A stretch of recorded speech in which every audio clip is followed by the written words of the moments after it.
Social studies teaching.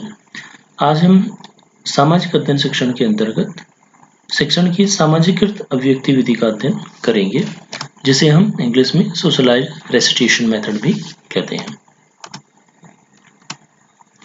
Meaning of socialised recitation method. सर्वप्रथम हम इस विधि के अर्थ के विषय में चर्चा करेंगे। इस संबंध में कुछ प्रमुख विद्वानों के विचारों पर चर्चा आवश्यक है। According to Bining and Bining, any class session that exhibits group consciousness and feeling of individual responsibility toward one group of a socialized recitation. इन्होंने कहा है कि कोई भी कक्षा सत्र जो एक वर्ग के रूप में सामूहिक चेतना तथा व्यक्तिगत उत्तरदायित्व का प्रदर्शन करे, सामाजिक अभिव्यक्ति विधि है। इसी संबंध में एक अन्य विद्वान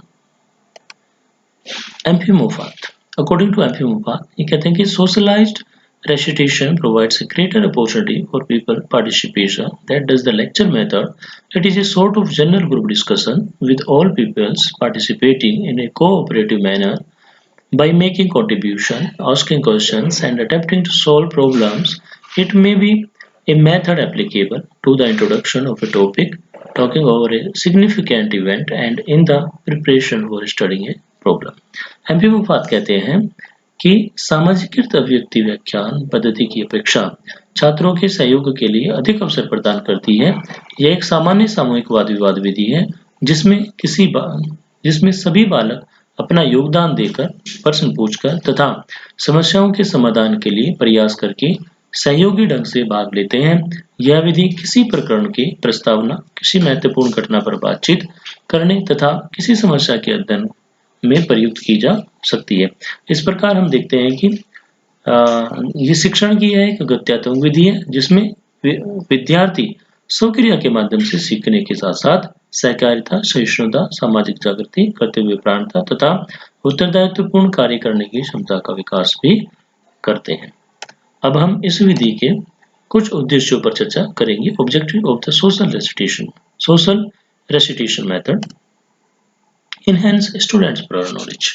छात्रों के पूर्व ज्ञान में वृद्धि करना। To develop a sense of responsibility toward the society among the student. छात्रों में समाज के प्रति उत्तरदायित्व की भावना का विकास करना।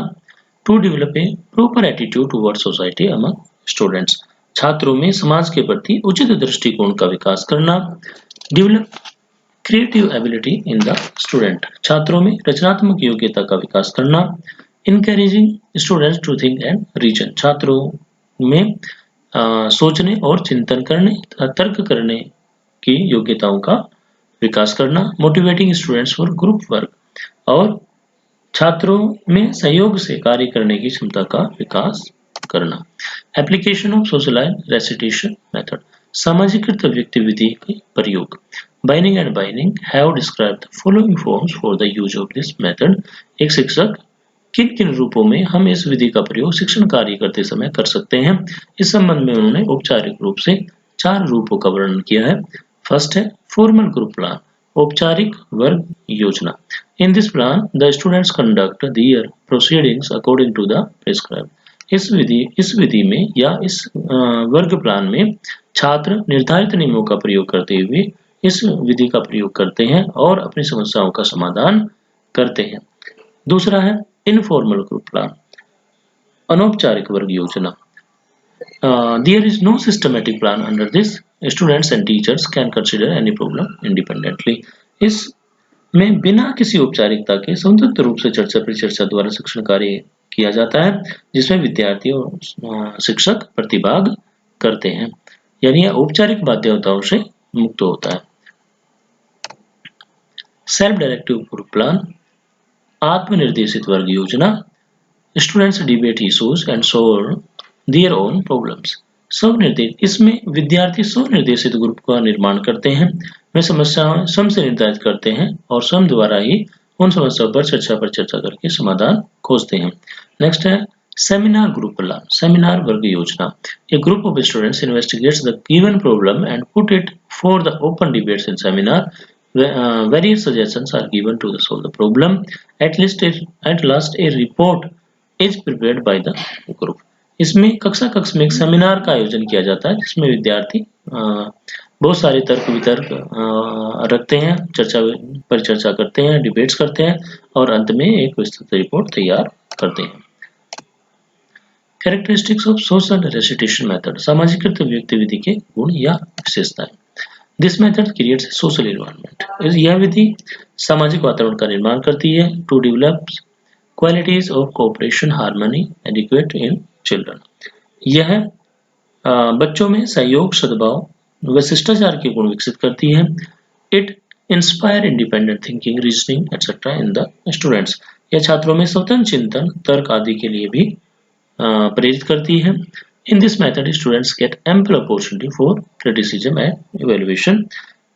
इस विधि द्वारा छात्रों को पर्याप्त आलोचना व मूल्यांकन के अवसर पर्याप्त रूप से प्राप्त होते हैं। और this method provides ample opportunity to students to express themselves, और यह विधि छात्रों को स्वयं को व्यक्त करने के भी पर्याप्त अवसर उपलब्ध कराती है। This method keeps students active through out the process and builds confidence in them. चूंकि छात्र इस विधि में सक्रिय रहते हैं, सक्रिय भूमिका निभाते हैं, यह विद्यार्थियों में आत्मविश्वास उत्पन्न करती है। In this method leadership qualities are developed in the students, और इस विधि द्वारा छात्रों में नेतृत्व के गुणों का भी विकास होता है। This method develops a sense of democracy among students, और यह छात्रों में प्रजातांत्रिक गुणों का भी विकास करती है, प्रजातांत्रिक भावनाओं का विकास भी करती है। तो अब हम demerits of social recitation method, और अब हम सामाजिक व्यक्ति विधि के कुछ दोषों के बारे में चर्चा करेंगे।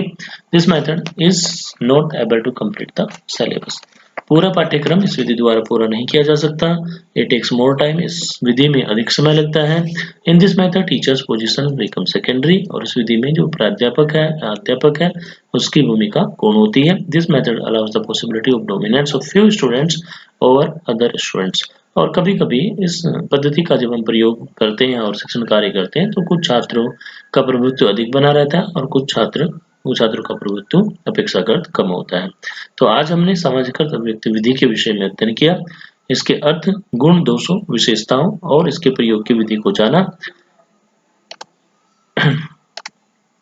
इसमें मैंने कुछ बुक्स का अध्ययन किया है जिनके माध्यम से ये स्लाइड्स तैयार की है। इसको आप रेफरेंस में देख सकते हैं और इन बुक्स का अध्ययन आप कर सकते हैं। उम्मीद करता हूं कि आपको ये समझ में आया होगा और आप अपने अध्ययन जारी रखेंगे। Thank you.